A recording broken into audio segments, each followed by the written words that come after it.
нийтийн эрх шиг буюу хүрээлэн буй орчныг одоо хамгаална гэдэг үгнээс нь хэмжил гаргасан байна. Байгаль орчин нөлөөлөх байдлын үнэлгээг нь хийлгээгүй газрын тухай хууль тогтоомжид зөрчигдсөн. Гэтэл усны тухай хуульд нэмэлт өөрчлөлт оруулаад яг энэ хортой гэдэг зүйлийг төр хийж болно гэж байгаа. Бид бас тэр Амгаланбаатар гэдэг мөнгөлөгч байгаа. За тэгээд миний зүгээс хамтраад хэмжил гаргасан байгаа. За энэ хэмжлээ урж өдөр өгсөн баха 2 дахь өдөр. Тэгээд 7 хоногийн дотор одоо шүүх энэ хэмжлийг хүлээж аваад захиргааны хэрэг үүсэх үгүй гэдэг асуудлыг шийднэ. За хэрвээ хүлээж авахгүй гэх юм бол бид давзаалах гомдол гаргах хэрэгтэй байдаг. Харин хэмжлийг хүлээж аваад хэрэг үүсэх юм бол цаашдаа энэ одоо нийслэлийн иргэдийн төлөөлөгчдийн хурлын гаргасан тогтоол Танд оролцсон төлөөлөгчдийн олонхын саналаар тогтоолын төсөл батлагдлаа. Хууль ёсны үгүй юу гэдгийг хэлцэх шүүхралдаан шүүхийн ажиллагаа бол цаашдаа явагдана гэсэн үг. Бид нэг хэмжил гаргахдаа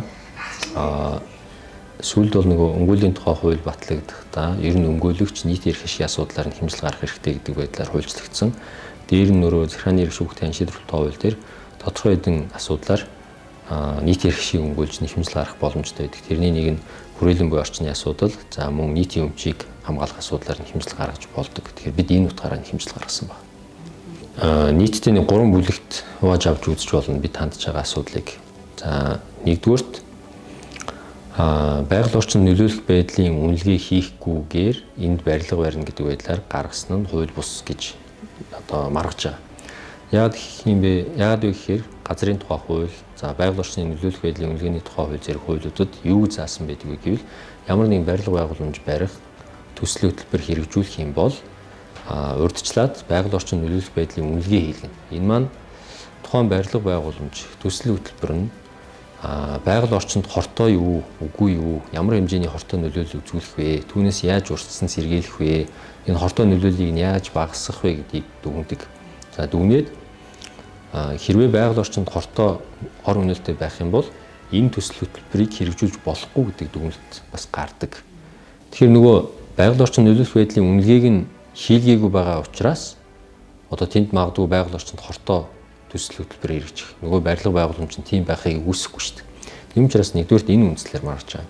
За хоёрдугаарт нөгөө усны тухай хууль зааснаар усны хамгаалтын бүс гэж байдаг. Одоо усны жишээ нь голдрол байгаа газар гэх мэтлэнгээр хамгаалтын бүс тогтоодог. Энэ нөр 3 зэрэгэлтэй байдаг.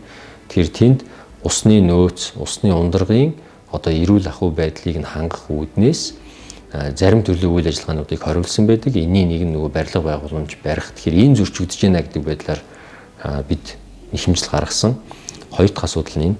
За энэ хоёр дахь асуудлынхаа хүрээнд бол маргаантай нэг асуудал байгаа. Тэрний өвөө гэх юм бол 2025 оны 7 сарын 9-ний өдөр буюу наадмын өмнө усны тухай хуульд нэмэлт өөрчлөлт оруулаад за саяны нөгөө усны онцгой хамгаалтын бүсэд төрийн үйлчлэгээний барилга байгууламж, зам гүүр гэх мэтийг бол барьж болно гэдэг байдлаар өөрчилсөн байлээ. Тийм учраас нөгөө нийслэлийн маань энэ барилга байгууламж төрийн үйлчлэгээний барилга байгууламж учраас тэр усны хамгаалтын бүсэд барих боломжтой гэж одоо тайлбарлах байх л та. Тэгэхээр энэ бол нэг ёсондоо хамгийн анх тэр 7 сарын 9-ний өдөр хуульд өөрчлөлт оруулснаас ер нь бол анх алдаа үүсэж байгаа гэж бид харж байна. За цаашдаа энэ хууль үндсэн хууль зөрчсөн үгүй юу гэдэг асуудал ч одоо яригдахыг үүсэхгүй. За 3 дахь агуулга юу вэ гэхээр газрын тухай хууль тогтоомж зөрчигдсөн гэдэг байдлаар газрын тухай хууль зөрчигдсөн гэдэг байдлаар тайлбарласан. Газрыг бол нөгөө газар зохион байгуулалтын төлөвлөгөөнд нийцүүлж хийж олгодог. Тэгэхээр эн чинь төлөвлөгдөөгүй. За мөн газар олохдоо нөгөө хүсэлтээ гаргаад нийслэлийн дарга шийдээд их мэтлэн байдаг. Гэтэл энд бол бусдад газар олохгүйгээр зөвхөн төрийн одоо үйлчлэгээний барилга байгууламж барья гэдэг байдлаар шийдчихэж байгаа. За дээр нь энэ газар бидний ойлгосноор үндэсний цэцэрлэгт хүрээлэн гэдэг байгууллагын эзэмшлийн газар. Тэгэхээр өөр байгууллагын эзэмшлийн газар дээр нийслэлийн иргэдийн төлөөлөлтөд уралд энд барилга байгууламж барина гэвэл энэ бол өөрөө бусдын газартаа давхцуулж байгаа хэрэг. Их мэтлэнгээр газрын тухай хууль тогтоомжид зөрчигдсөн гэж бид хэмжил гаргасан байна. Харин нийслэлийн иргэдийн төлөөлөлтөд хурлын тогтоол өөрөө саяны байдлаар нөгөө байгаль орчинд хортой байх боломжтой, усны хувьд бас хортой байх боломжтой учраас нийтийн эрх ашиг буюу хүрээлэн буй орчныг одоо хамгаална гэдэг үгнээс нь хэмжил гаргасан байна. Театр барина гэж байгаа. За стадион барина гэж байгаа. Мэдээж бид тэр театр барихыг юм уу, стадион барихыг эсвэл бүгд найрамдагчдад ард улсаас тэр буцалтгүй тусламж авч байгаа байдлыг эсэргүүцэхгүй. Энийг барьж болно. Гол нь байршлын хувьд тэр нь хүрээлэнгийн газар байгаа явдал нь буруу гэж маргаж байгаа. За хүрээлэн бол ундны усны нөөц бүхий газар, дээр нь нөгөө туулгоолын эрэг дагуу байгаа учраас усны хамгаалтын одоо бүсэд хамаарж байгаа тийм газар байгаа. Тэгэхээр тэнд нөгөө барилга байгууламж хийх, газар тислэх гэх мэтлэн үйл ажиллагаануудыг хориглосон баг шүү дээ. Иргэд хувийн хвшлийн байгууллагууд хийж болохгүй. Яагаад гэвэл энэ бол байгаль орчинд хортой. Гэтэл усны тухай хуульд нэмэлт өөрчлөлт оруулаад яг энэ хортой гэдэг байгаа зүйлийг төр хийж болно гэж байгаа байхгүй. Тэгэхээр энэ өөрөө буруу гэж харж байгаа. Яагаад гэх юм бол ямар нэгэн зүйлийг иргэд хувийн хвшил хийж болохгүй, байгаль орчинд хортой. Гэхдээ яг тэр адилхан зүйлийг төр хийж болно гэвэл болохгүй шүү дээ. Цаана ялгаагүй л нөгөө байгаль орчин тэгээ ундны усны эрүүл ахуй алдагдах эрсдэлтэй байгаа. Тийм учраас бид буруу гэж үзэж байгаа. Тийм нийт хэрэгшийн үүднээс шүүхэд нэхэмжил гаргасан, шүүгээр маргаан шийдвэрлүүлсэн зэрэг тохиолдлууд байгаа. Хуульч одоо мэрэгжлийн энэ бол өөрөө ёс зүйн үүрэг гэж би боддог.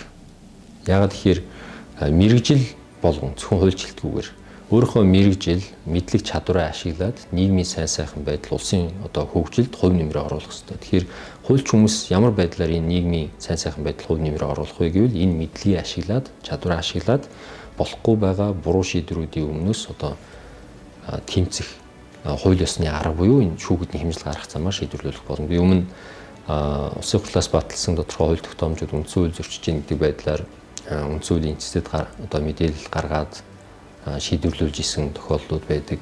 За хүмүүс их мэддэг зүйл нь юу гэхээр оргил худалдааны төвийн одоо нөгөө зогсоол нь явган үний замгүй болгоцсон байсан. Тэрэн дээр шүүхэтний хэмжил гаргаад явган үний замтай болцсон байгаа тийм асуудлыг хүмүүс мэддэг. За мөн одоо бас Баянзүрх дүүргийн 36 дахь хорооны нутаг дэвсгэртээр явган үний замыг нарийсгаад дугуйн зам байхгүй тийм байдалтай нэг автогаалгын газар байгаа. Тэгэхээр тэн дээр бас нийтийн эзэмшлийн газрыг чөлөөлүүлье гэдэг байдлаар одоо бид нар шүүхт нэхэмжил гаргаад би өмгөөлөгчөөр нь оролцоод явж байгаа. Энэ дээр анхан болон давзалгчны шүүхээс нийтийн эзэмшлийн газрыг чөлөөлөх ёстой байна гэдэг байдлаар шийдвэр гарсан. Тэгэхээр энэ бүгд одоо нийтийн эрх шийг хамгаалах үүднээс миний хийж байгаа ажлууд байгаа.